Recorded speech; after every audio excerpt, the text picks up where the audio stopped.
nggak percaya suaranya lemes banget gitu bang. Itu baru aku yakin kalau itu baik-baik aja ya kan. Selamat sekali saya Karus.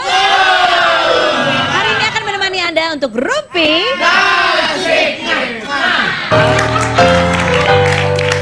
Dan hari ini spesial sudah hadir di tengah kita ada Aris. Halo Aris. Halo. Terus kita udah salaman berapa kali ya Aris ya? Salam dulu. Dan istrinya Fanny. Apa kabar? Udah lama loh kita nggak ngeliat Aris ya. Ini bebek dan ini baru saja ada kabar berita yang mengejutkan. Tadi sudah kita lihat teasernya bahwa mobilnya kebakar habis gitu ya. Iya. Dengan waktu yang sangat cepat. Oke, kita akan ngerumpi soal seperti apa sih insiden yang menimpa Aris. Tapi sebelumnya saya mau mengajak Anda semua untuk ngerumpi nih. Ada sebuah curahan hati dari seorang penyanyi dangdut gitu ya, Ibu Ratu di Instagramnya. Dan ini barangkali ada pesan-pesannya yang baik juga buat kita semua. Jadi ini ada postingan Inul, kita lihat di sini. Dan ini juga sudah dikutip di sebuah media online. Inul Daratista curhat dalam Instagram. Hidup tidak ada yang gratis. Itu kalau menurut, benar ya? Kamu setuju ya? Hidup tidak ada yang gratis. Ya tepuk tangan aja dibayar ya kan? Ya jadi kencing aja bayar. Iya benar. Ke toilet juga bayar ya. Ini kata-katanya kurang lebih seperti ini. Panjang loh, ini ada 2 halaman ya.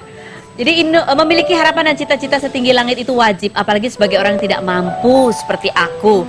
Tidak mau terus miskin dan tak punya apa-apa, dan masa depanku harus bagus. Punya rumah tangga yang bahagia sampai maut memisahkan. Punya kehidupan layak dan harta yang cukup. Punya iman dan takwa yang berlebih hingga bisa menjadi tiang dalam fondasi hidup, baik dalam karir, rumah tangga, bisnis, agar semua apa yang dilakukan masih dalam pengawasan iman hingga tak akan terjadi hal-hal yang tidak diinginkan, dan tetap lurus jujur. Apa yang saya miliki adalah keringat dan air mata, bukan dengan euforia dan kemudahan dalam karir dan rumah tangga. Kalau saya mau nakal, mungkin sudah kawin cerai dan memiliki harta yang lebih dari apa yang saya miliki sekarang. Tapi itu sungguh naif dan bukan contoh yang baik. Dalam bisnis saya berusaha dalam batas ukuran normal. Insya Allah lurus. Usaha saya juga bersih dari jualan wanita-wanita penghibur. Karena niatan saya memberikan hiburan yang sehat buat masyarakat Indonesia dan untuk bisa dipercaya menjadi karaoke keluarga. Jadi tidak mudah 10 tahun saya membangun Inul Vista. Juga penuh liku-liku. Memiliki karir yang cemerlang dan murni karena aku benar-benar punya talenta. Gitu ya, ini halaman kedua. Ya. Dan itu pun bisa bertahan sampai hari ini juga tidak gampang. Memiliki anak dengan proses bayi tabung, dengan suami tercinta dan tidaklah mudah. Semuanya hidup saya memiliki arti yang begitu dalam. Ini panjang ceritanya ya. Pokoknya intinya dan akhirnya bisa mendapatkan semuanya. Hidup ini tidak ada yang gratis dan harus bisa melewati semua dengan baik. Selamat beraktivitas, semoga sehat dan bahagia buat semuanya. Amin. Jadi memang sekarang Inul tuh lagi banyak apa ya cobaannya ya, terutama juga dalam bisnisnya. Semoga ya namanya mungkin kehidupan itu memang kalau nggak ada masalah kurang apa ya, kurang ada bumbunya. Tapi mudah-mudahan ini bisa membuat Inul menjadi lebih pandai dan piawai lagi dalam berbisnis. Memang tidak mudah menjaga nama baik dalam industri hiburan ini. Nah sekarang kita ke Aris dan Fanny. Oke, kita lihat dulu ada berita apa sih terbaru dari Aris. Ini dia beritanya.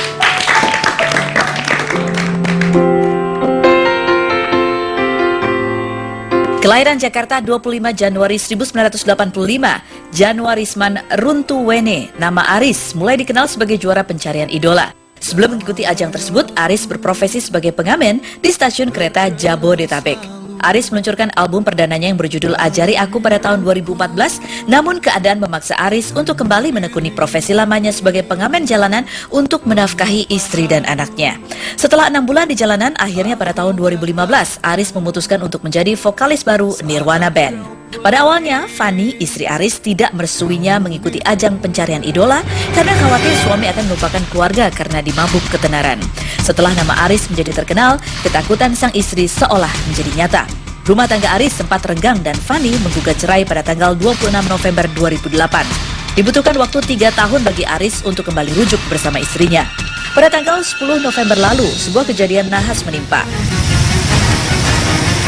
Mobil Aris terbakar dan hangus di bawah waktu 10 menit.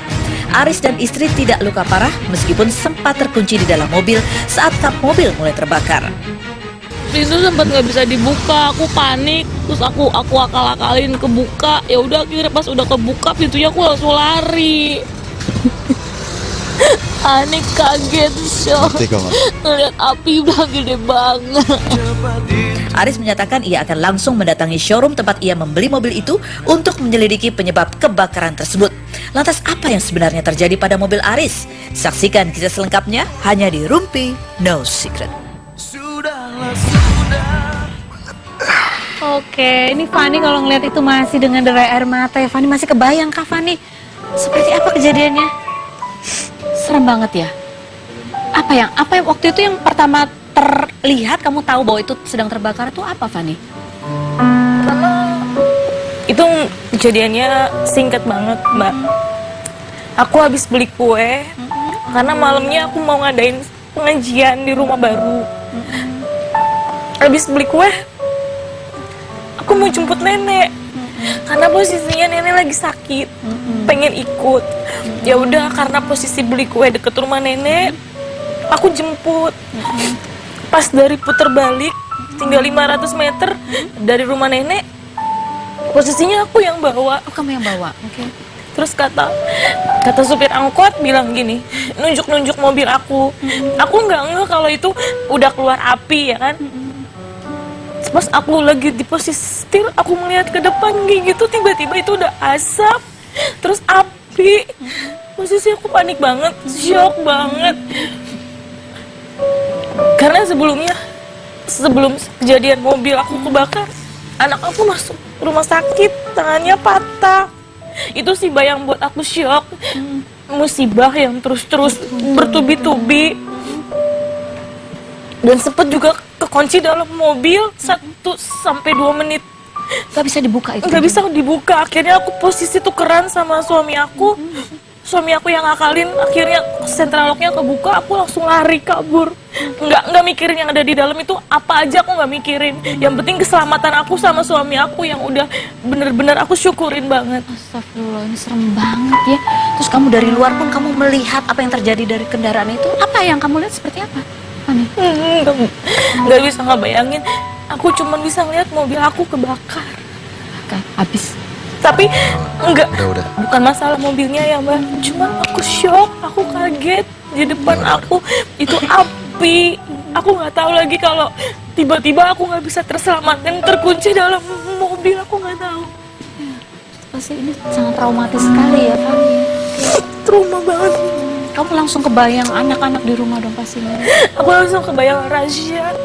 Karena tapi posisinya aku nggak telepon bos suami aku, Pak Afi. Karena orang yang pertama aku telepon Pak Afi. Aku telepon mama, aku bilang, "Ma, jangan sampai anak aku tahu." Karena kalau anak aku tahu pasti dia tambah shock ya, Mbak. Posisi tangan, air mata aku ngeliat anak aku tangannya patah aja belum hilang. Itu ya yang kamu rasakan ya. Oke. Anaknya patah tangan kenapa jatuh? Oke. Umur berapa? Umur 8 tahun. Umur 8 tahun. Oke. Ini kan keadaan yang traumatis sekali kalau buat Fani, terutama sebagai seorang ibu itu ya, pasti tak kuasa membendung emosinya. Kalau kamu sendiri Aris, ketika itu kamu masih bisa berpikir cukup jernih ya untuk tukar kursi, mau mencoba diakalin sentral lock. Apa yang terjadi sih sebetulnya? Ya aku juga, jujur aja aku panik juga ya. Panik juga ya? Panik juga. Karena nggak pernah ngalamin kejadian seperti itu. Tapi aku tetap, pada saat itu aku berdoa. Berdoa dalam hati, ya Allah, tolonglah kami berdua. Kejadian nggak bisa kebuka kunci itu sekitar kurang lebih 1 menit. 1 menit nggak bisa kebuka 1 kuncinya? menit nggak bisa kebuka. Ternyata kenapa? Korslet memang karena kebakaran? Aku nggak tahu dah. Kamu nggak tahu? Kamu bisa buka itu? Kunci otomatisnya juga nggak bisa kebuka. Dipencet-pencet nggak bisa? Akhirnya kamu apain? Ya akhirnya pakai kunci ini, ya nih. Iya, orang yang di luar bilang matiin Matiin kunci dulu. itunya Oh, matiin Jadi mesinnya. kita dimatiin, Baru ini nyalain, itu. tiba-tiba langsung kebuka, kita lari. Oke, jadi dimatiin dulu supaya dia Sempat pengen apa? dobrak pintunya, kacanya. Dan ada luka-luka dan apa gitu. Cuman kayaknya untung aja Tuhan masih melindungi kita kan. Kebuka ya. Semoga alhamdulillah. Terus kamu sudah ngecek ke showroom. Apa yang terjadi sebenarnya? Kenapa bisa terbakar begitu? Di bagian mana Di munculnya? kap depan. Ya kalau Kap depan. Kap depan. Jadi Itu dari mesin. dari depan mesin ya. Itu sebelah kiri sih. Kejadian juga itu begitu cepat. Aku juga jujur aja masih shock juga sih sebenarnya kalau mengingat itu. Mengingat Belum itu ya? pernah ngalamin itu. Tapi kamu udah pergi ke showroomnya dan tanya apa yang terjadi? Apakah karena produksinya atau apa? Dari pihak mereka sih belum ada kabar ya. Mereka mencoba untuk investigasi. Mencoba aturan sih hari ini ya, Mi.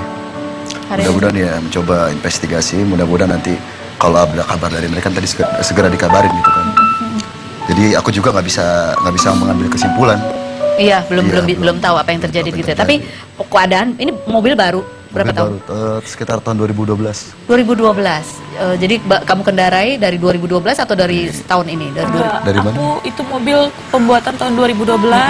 Aku ambil di bulan Mei 2015 dan Oh, aku pembuatannya baru tahun 2012. pakai sekitar 6 sampai 7 bulan. Baru dari 7 bulan ya kalian gunakan begitu ya. Kondisinya waktu itu menurut kalian sih fine-fine aja ya, tidak ada yang aneh ya, fine-fine gitu ya. aja. Ini cukup, kalau buat kamu Aris, kalau tadi Fani jelas yang dipikirkan adalah anak-anak di rumah gitu. Kalau kamu sebagai kepala keluarga Aris, apa yang ada di benak kamu ketika itu kekunci lagi, nggak bisa keluar Ya gitu? sama juga ya yang ada di benak aku. Kenapa sih nih?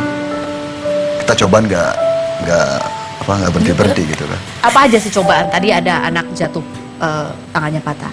Sebelumnya ada lagi? Sebelumnya ya cobaan ada aja lah. Apa yang Kalau diceritain mah banyak.